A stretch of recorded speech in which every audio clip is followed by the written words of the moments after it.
Baru-baru ini, 8 pekerja jaringan telekomunikasi tewas oleh kelompok kriminal bersenjata saat sedang memperagi tower base Telkomsel di Distrik Boga, Kabupaten Puncak, Papua. Dalam peristiwa tersebut, salah satu karyawan PTT berinisial NS berhasil selamat. Kemudian berhasil dievakuasi menggunakan helikopter pada Sabtu 5 Maret 2022. Ia terlihat syok dan menangis saat menceritakan 8 orang rekannya yang tewas dibunuh KKB. Apa yang membuat kelompok tersebut melakukan pembantaian ini? Dan apa motif dibaliknya? Yuk kita bahas di Mondi News.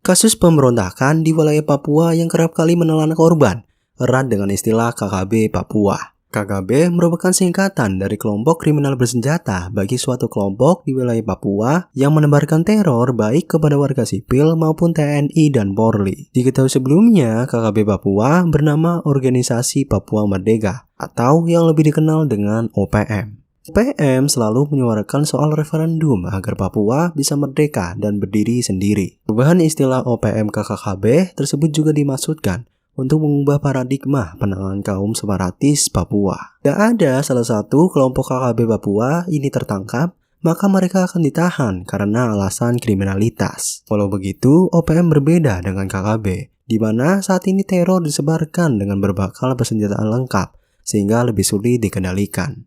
Tentu, tujuan KKB Papua adalah sama, ingin Papua melepaskan diri dari NKRI. Oleh karena itu, kelompok tersebut sudah bisa disebut sebagai gerakan separatis. Sementara ada 5 kelompok besar KKB Papua yang telah dipetakan dengan para pemimpinnya. Mereka bernama Lenggagak Telenggen, Egyus Kogoya, Johnny Botak, Temeus Magayogi, dan Sabinus Walker. Dari kelima kelompok tersebut, 2 diantaranya disebut KKB paling berbahaya, yaitu Lenggagak Telenggen dan Egyus Kogoya.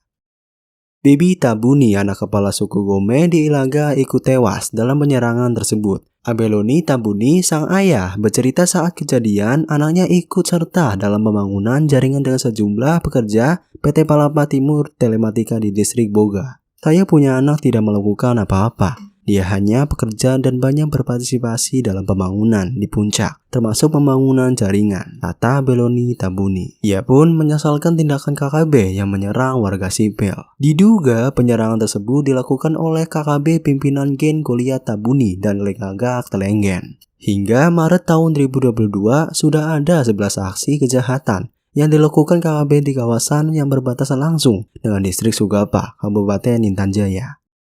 Jenazah para korban berhasil dievakuasi oleh Satgas Operasi Damai Kartes pada Senin 7 Maret 2022. Ada 9 personil yang mengevakuasi dengan menggunakan 4 helikopter. Jenazah kemudian diterbangkan ke Sugapa, Kabupaten Intan Jaya, dan diberangkatkan lagi ke RSUD Timika untuk visum. Evakuasi jenazah para korban sempat tertunda karena kondisi cuaca yang tidak bersahabat serta lokasi kejadian yang cukup sulit untuk dijangkau.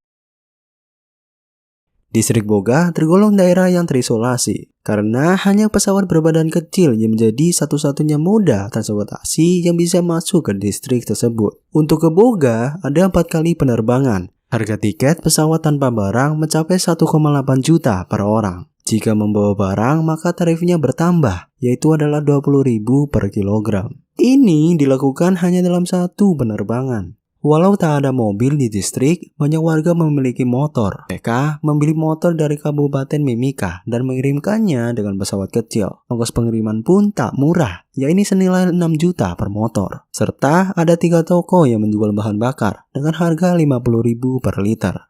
Dengan keadaan tersebut, bukan tidak mungkin kelompok KKB Papua melakukan hal yang sama, yaitu adalah meneror warga dan bekerja di daerah terisolasi seperti distrik Boga. Kesimpulannya adalah, anggap saya ini rumah, kau tuan rumahnya. Biar kau mau jalan kemanapun, Papua adalah kita. Damai untuk Papua karena kita tetap satu Indonesia Raya. Merdeka! Nah, buat kalian yang ingin diceritakan atau punya sesuatu topik tentang kriminal, misteri, jangan lupa untuk taruh dan tulis komentar di bawah. Saya rasa segitu aja ya Mondi News hari ini. Jadi kalau kalian suka, subscribe dan like channel ini. Dan juga follow Instagram Mondiman untuk dapat notifikasi atau update video terbaru. So, saya Gilang Wahyu Mulya dari Mondi News mengundurkan diri. See you soon guys.